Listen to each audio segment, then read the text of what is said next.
সাভারে এনসিপির সমাবেশে ককটেল বিস্ফোরণ, আহত 2, প্রতিবাদে বিক্ষোভ মিছিল।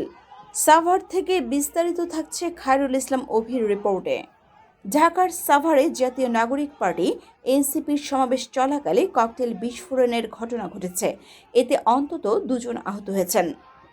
সোমবার রাত 10:15টার দিকে সাভারের এনাম মেডিকেল কলেজ হাসপাতালের পাশের তারাপুর মাঠে এ ঘটনা ঘটে।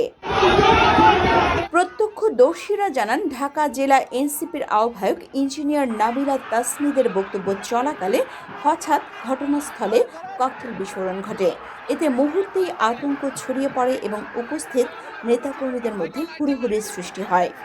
ঘটনার সময় সমাবেশ মঞ্চে এনসিপির আহ্বায়ক নাহিদ ইসলাম, সদস্য সচিব আক্তার হোসেন এমপি, মুখ্য সংগঠক উত্তরাঞ্চল সার্জিস আলম সহ দলের কেন্দ্রীয় ও স্থানীয় নেতারা উপস্থিত ছিলেন। বিস্ফোরণের ঘটনায় অন্তত 2 জন আহত হয়েছেন বলে জানা গেছে, তবে তাদের বিস্তারিত পরিচয় তাৎক্ষণিকভাবে জানা যায়নি। এ ঘটনার প্রতিবাদে সমাবেশ শেষেই এনসিপির নেতাকর্মীরা একটি বিক্ষোভ মিছিল বের করেন।